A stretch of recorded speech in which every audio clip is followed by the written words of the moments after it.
নমস্কার দাদা ভাই দিদি ভাইয়েরা, আশা করি আপনারাও ভালো আছেন, আমিও ভালো আছি। আজকে আমি রুই মাছ রান্না করব একদম অনুষ্ঠান বাড়ির মতন করে। আপনারা দেখেন আমি কি কি করে রান্না করছি, কেননা আমি আপনাকে সেদিনও বলেছি আমি ভিডিওটা করে। আমি কদিন ভিডিওটা করতে পারিনি, আমার বাড়িতে আমার নাতির বিয়ে ছিল গেল রোববারে। এই অষ্টমঙ্গলা হয়ে তারা পরশুদিন চলে গেল। এমনি শুধু অতির জন্য ঝামেলা তার ভিডিও করতে পারিনি। আজকে আমি রুই মাছ রান্না করব। দেখেন আমি কি দিচ্ছি, এর ভিতরে দুটো তেজপাতা, দারচিনি, লবঙ্গ, এলাচ আর একটা শুকনো লঙ্কা আমি তেলের পর ফোড়নে দিয়েছি। কেন যার জন্য আমি কটা দিন ভিডিওটা করতে পারিনি বিয়ের ঝামেলাতে। কেননা একটা অনুষ্ঠান বাড়ি থাকলে তো একটা ঝামেলা করা যায় না। প্রত্যেক দিন 20 জন 25 জন আর অন্তত 5-6 দিন রান্না গেছে। এত ঝামেলার মধ্যে রান্নাটা আমিই করেছি 20 জন 25 জনে, কিন্তু রান্নাটা করলে কী হবে, করাটা তো ভিডিওটা করার তো একটু সময় লাগে, সেটা আপনারা করেন, আপনারা সবাই জানেন। এখন আমার তেলটা গরম হয়ে আমার ভাজা হয়ে গেছে। এখন আমি দিয়ে দেবো কিছুটা পেঁয়াজ কুচি। আজ একদম অনুষ্ঠান বাড়ির মতন আমি রুই মাছটা রান্না করব।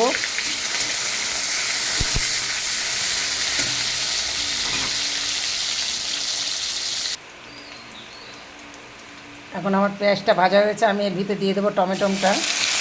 ভিতরে আমি টমেটো বাটা দেবো না, আমি টমেটোটা কুচি দেবো।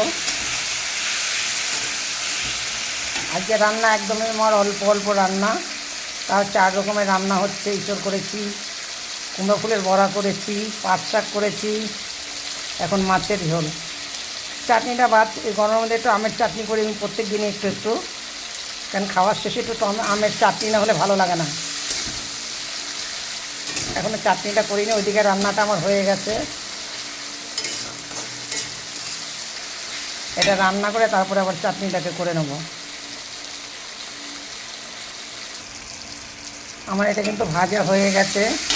এখন আমি এর ভিতরে যে মশলাটা দেবো, এখানে আছে 2 কোয়া রসুন, 2টো কাঁচা লঙ্কা, একটুখানি আদা আমি একসঙ্গে বেটে নিয়েছি। তার ভিতরে আমি 4 চামচির হাফ চামচি দিয়ে দেবো একটু লঙ্কার গুঁড়া। যেহেতু রুই মাছের ঝোল তো একটু হালকা একটু কালার আসবে, যার জন্য আমি 2টো কাঁচা লঙ্কা দিয়েছি।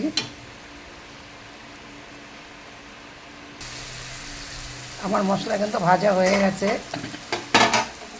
আমি ইঁচড় রান্না করেছি, তার ভিতরে যে আলুটা ভেজেছিলাম সেই তেলে আমি মাছের ঝোলে আলুটাকে ভেজে রেখেছিলাম, সেটা আপনাদের দেখাতে পারিনি বা দেখাইও নি। সেই আলুটাকে আমি দিয়ে দিচ্ছি, ভাজা আলুটা।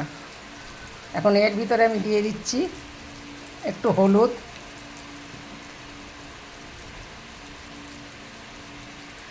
তার ভিতরে আমি দিয়ে দেবো একটু লবণ,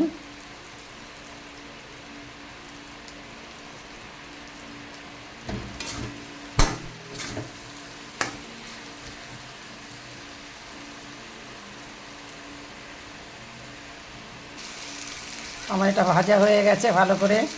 এখন আমি দিয়ে দেবো জল।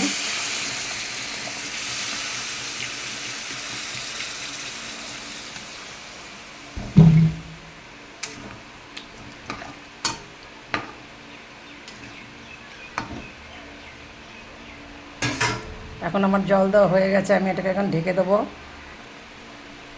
আমার তরকারিটা ফুটে উঠেছে, এখন আমি ভাজা মাছটা দিয়ে দেবো।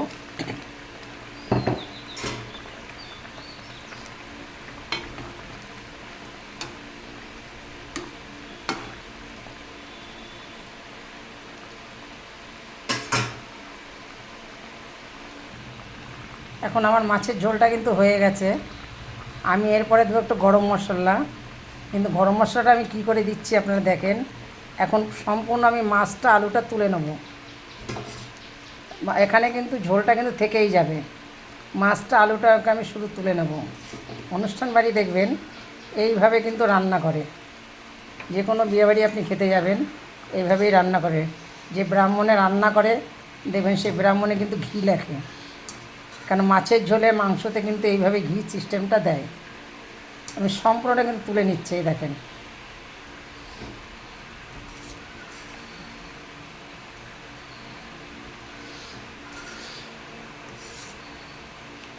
এখন আমি দিয়ে দেবো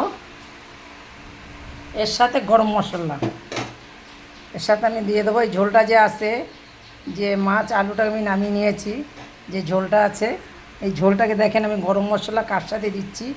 এই যে আমি হাতার মধ্যে দিয়েছি কতটা ঘি, আর ওখানে আছে গরম মশলা। এটাকে আমি গরম করব এখানে, এটাকে গালিয়ে তারপরে কিন্তু আমি এর সঙ্গে দিয়ে দেবো। কারণ যেহেতু আমার ঘিটা আমার গলানো নেই, এখন ঘিটা আমার গলে যাচ্ছে। শুধু গরম মশলাটা দিলে কিন্তু অত টেস্ট হয় না, এইভাবে ঘিয়ের সঙ্গে দিলে কিন্তু মানে এটার তরকারিটা খুব টেস্ট আসে, আর খুব সুন্দর সেন্টও আসে। গরম মশলার যে সেন্টটা খুব সুন্দর আসে। আমি কিন্তু এই ঝোলটার উপর ধরেছি, সেই গরমের তাপে কিন্তু আমার ঘিটা গলছে। এর সঙ্গে কিন্তু গরম মশলা দেখেন আমি কিন্তু মিক্সার করে নিয়েছি গোটা মশলাটা।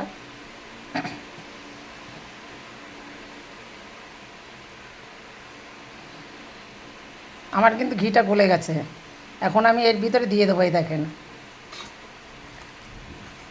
এখন এটাকে আমি দিয়ে দিয়েছি।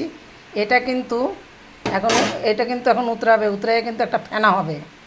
ফেনাটা কেটে যাওয়ার পরে কিন্তু আমি ঝোলটা কিন্তু মাছের সঙ্গে দিয়ে দেবো। দেখেন ফেনাটা হচ্ছে, এই গেজাটা বেরিয়েছে।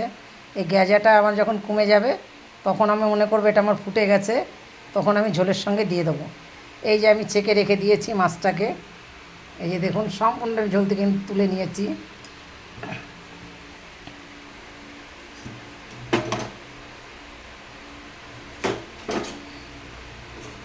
আর 1 মিনিটের মতন ফুটবে, আর 1 মিনিটের মতন ফুটলে কিন্তু আমি এই গরম মশলাটা কিন্তু ফুটে উঠলো, ঘিটাও আমি দিয়ে দিলাম।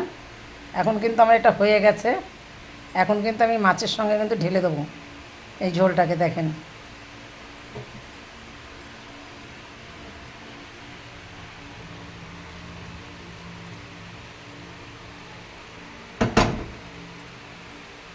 একদম দেখেন বিয়েবাড়ি অনুষ্ঠানের মতন মাছের ঝোল আমি এখন নামিয়ে নিয়েছি। গরম মশলা কিন্তু সামান্য একটু ঘিয়ের সাথে যদি দেওয়া যায়, তরকারি গন্ধটাও সুন্দর আসে বা খেতেও টেস্ট হয়। বিয়েবাড়ি কিন্তু এইভাবে কিন্তু যে কোনো অনুষ্ঠান বাড়িতে এইভাবে কিন্তু ঘিটা দেওয়া হয় আর গরম মশলাটাকে দেওয়া হয়। আপনারা আমার ভিডিওটা তো করে দেখালাম। আপনারা দয়া করে, আপনাদের কাছে একটাই অনুরোধ থাকবে, দয়া করে আমাকে একটা লাইক কমেন্ট শেয়ার করবেন, তাতে আমি খুব খুশি হব। আবার কালকে আপনাদের আবার নতুন করে ভিডিও দেখাবো। আপনারা দয়া করে আমার ভিডিওটা একটু দেখবেন।